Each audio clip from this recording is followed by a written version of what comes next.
నమస్కారం, welcome to I dream. ధర్మ మార్గం విత్ విజిత కార్యక్రమానికి స్వాగతం. ప్రస్తుతం మనతో పాటు ఉన్నారు ప్రముఖ ఆధ్యాత్మికవేత్త, హనుమత్ మరియు శ్రీ విద్యా ఉపాసకులు, బ్రహ్మశ్రీ డాక్టర్ శివయోగి సిస్లా జయశంకర్ గారు. ఇప్పుడు గురుగారితో మాట్లాడి మరిన్ని విషయాలు తెలుసుకుందాం. నమస్కారం గురుగారు.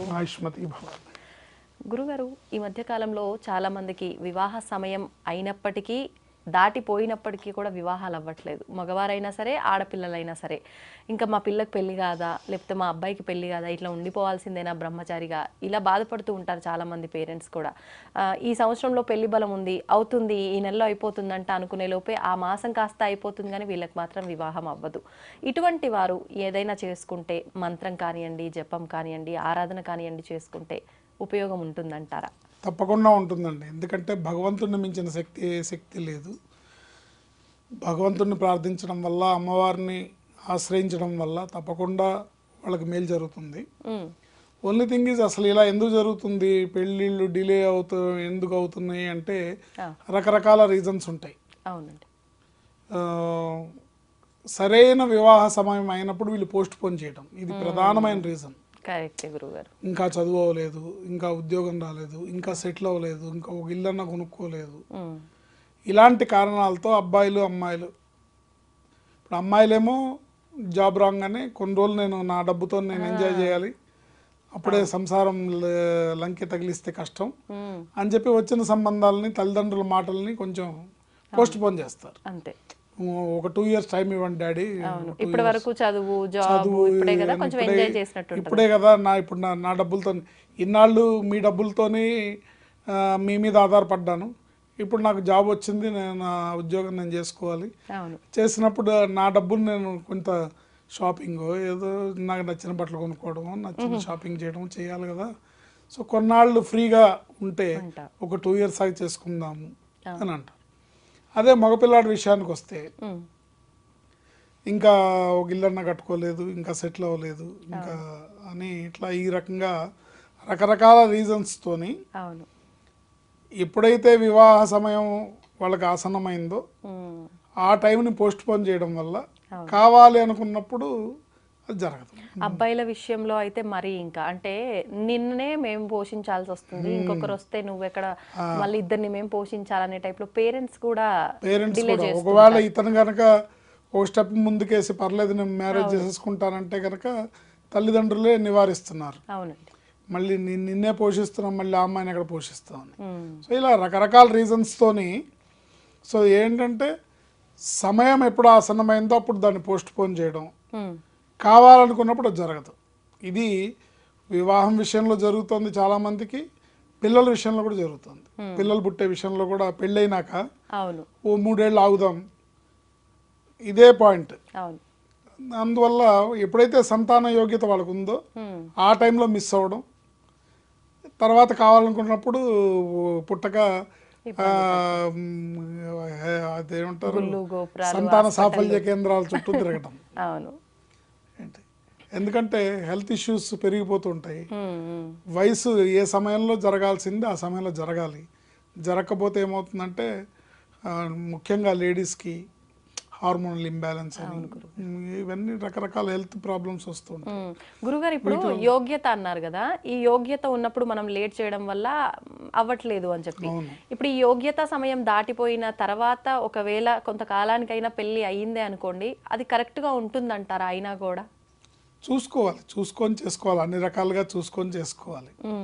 సో ఏదైనా భగవంతుని ఆశ్రయించి అమ్మవారిని ప్రార్థిస్తే కనుక ఒక సంబంధం వచ్చిందన్నప్పుడు అది భగవంతుడు పంపించినట్టుగా అనుకొని అన్ని రకాలుగా చెక్ చేసుకొని, ఇటు ఫ్యామిలీ బ్యాక్గ్రౌండ్ అటు ఫ్యామిలీ బ్యాక్గ్రౌండ్ అన్ని చూసుకొని చేసుకోవడం వల్ల సత్ఫలితాలు ఉంటాయి. ఏదేమైనప్పటికీ అమ్మవారి పాదాలను ఆశ్రయించడం వల్ల తప్పకుండా వీళ్ళకి మేలు జరుగుతుంది.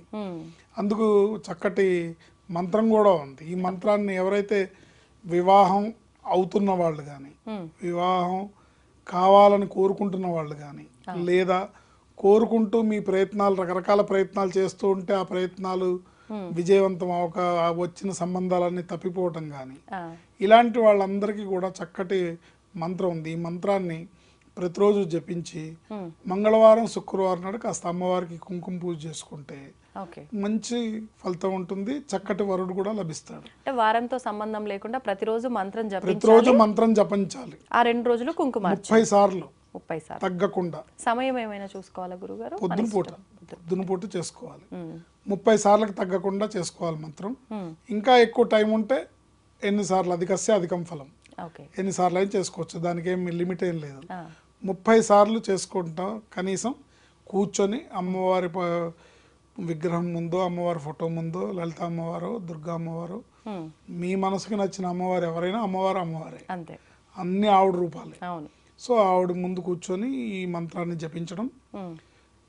మంగళవారం శుక్రవారం కాస్త కుంకుమ పూజ చేసుకొని అమ్మవారికి ఏదన్నా మధుర పదార్థం అంటే పాయసం కానీ ఇలాంటివి నివేదించడం ద్వారా తప్పకుండా వాళ్ళకి మంచి వరుడు లేదా అబ్బాయిలకైతే వధువు లభిస్తుంది. ఇప్పుడు కుంకుమార్చన అన్నారు కదా గురుగారు, ఆలయంలో కుదిరిన పక్షంలో ఇంట్లోనే చేసుకోవాలి అని అంటే నేను చెప్పేది ఇంట్లోనే. విగ్రహం లేని వాళ్ళు అమ్మవారి విగ్రహం ఫోటో అన్న ఉంటుంది, ఫోటోకైనా పర్వాలేదు, ఫోటోకైనా పర్లేదు. అందరు విగ్రహాలు పెట్టుకోరుగా, అవును, ఫోటోకైనా పర్వాలేదు. ఓకే. ఫోటో లేకపోయినా అమ్మవారిని మనసులో ధ్యానించి అక్కడ ఏదన్నా పళ్ళెంలో తమలపాకు, ఓ పళ్ళెంలో తమలపాకు వేసి దాంట్లో చేసినా కూడా సరిపోతుంది. లేదా ఒక నిమ్మకాయ పెట్టి ఆ నిమ్మకాయకి పూజ చేసినా కూడా సరిపోతుంది. ఈ కుంకుమని ప్రతిరోజు వాళ్ళు ధారణ చేయాలి, చేస్తే మంచిది. సో ఈ మంత్రాన్ని చాలా పవర్ఫుల్గా ఉపయోగపడుతుంది. ముఖ్యంగా ఎన్ని సంబంధాలు చూసినా సెట్ అవ్వట్లేదు అనుకోవడానికి కారణం ఏంటంటే వాళ్ళకి ఆకర్షణ, అంటే వస్తున్నారండి, చూస్తున్నారు, సెట్ అవ్వట్లేదు అంటే ఆకర్షణ అనేది కావాలి అబ్బాయికైనా అమ్మాయికైనా. ఆ కళ్యాణ ఘడియలు వచ్చినప్పుడు ఆ ఆకర్షణ అనేది ఉంటుంది. ఆ ఆకర్షణ వచ్చినప్పుడు పెళ్లి సెట్ అవుతుంది. సో అమ్మవారి అనుగ్రహంతో ఆ వధువుకి ఆకర్షణ పెరగడం లేదా ఆ వరుడికి ఆకర్షణ పెరగడానికి వాళ్ళకి అనుకూలమైన వివాహం జరిగి అన్ని రకాలుగా జీవితం, వైవాహిక జీవితం బాగుండడానికి ఈ మంత్రాన్ని జపించుకోవచ్చు. పెళ్ళి అయిన తర్వాత కూడా చేసుకోవచ్చు. అంటే అప్పుడు అన్యోన్యంగా ఉంటారా? అన్యోన్యంగా ఉండడానికి అమ్మవారి శ్లోకమే కదా, అందుకని అమ్మవారి మంత్రమే కాబట్టి పెళ్ళైనా కూడా చేసుకోవచ్చు. ఓం దుమ్ దుర్గాయై నమః. విదేహి దేవి కళ్యాణం, విదేహి విపులాం శ్రియం, రూపం దేహి జయం దేహి యశో దేహి ద్విషోజహి. ఓం దుమ్ దుర్గాయై నమః. ఓం దుమ్ దుర్గాయ అనేది ఈ మంత్రానికి ముందు వెనక చెప్పాలన్నమాట. ఓం దుమ్ దుర్గాయే నమః. విదేహి దేవి కళ్యాణం, విదేహి విపులాం శ్రియం, రూపం దేహి జయం దేహి యశో దేహి ద్విషోజహి. చక్కటి రూపాన్ని, చక్కటి యశస్సుని, చక్కటి ఆకర్షణని, చంద్రుడికి ఎంత ఆకర్షణ ఉందో అంత ఆకర్షణ ఇమ్మని అడుగుతున్నాం. వివాహంలో జయాన్ని ప్రసాదించమని అమ్మవారిని కోరుకుంటున్నాం. ఈ మంత్రాన్ని ప్రతిరోజు 30 సార్లు తగ్గకుండా చేసుకోవడం ద్వారా అనుకూలమైన వివాహం జరుగుతుంది.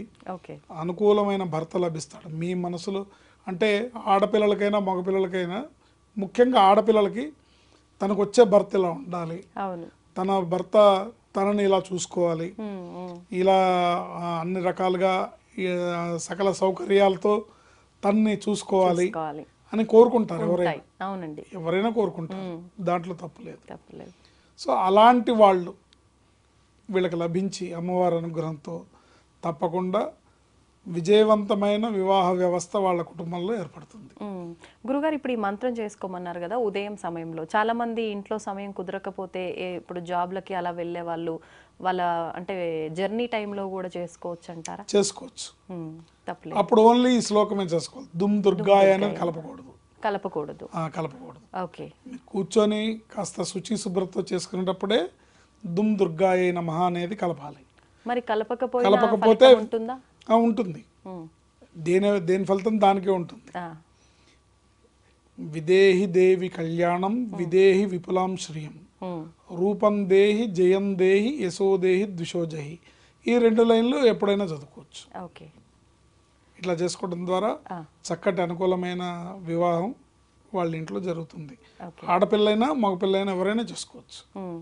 ఇప్పుడు వివాహం అయిన వాళ్ళు కూడా చేసుకుంటే అన్యోన్యంగా ఉంటారన్నారు కదా, అప్పుడు ఈ 2 మంత్రాలు కలిపే చెప్పుకోవాలంటారా? కలిపి చెప్పుకోవచ్చు.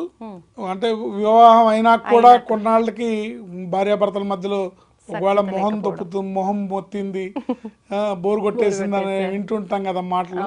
సో అలా కాకుండా వాళ్ళు నిత్యనూతనంగా ఉండడానికి ఈ మంత్రాన్ని చదువుకోవడం ద్వారా నిత్యనూతనంగా ఎప్పుడు పెళ్ళైన కొత్తలో ఎలా ఉన్నారో అన్యోన్యంగా అట్లాగే ఉండడానికి, వాళ్ళు అట్లాగే కొనసాగడానికి అమ్మవారి అనుగ్రహం పరిపూర్ణంగా లభిస్తుంది. ఓకే, సంతోషం గురుగారు. ప్రస్తుత రోజుల్లో వివాహం ఆలస్యమై చాలా మంది ఇబ్బంది పడుతున్నారు. అటువంటి వారికి ఒక మంచి ఉపాయాన్ని తెలియజేశారు. ధన్యవాదాలు.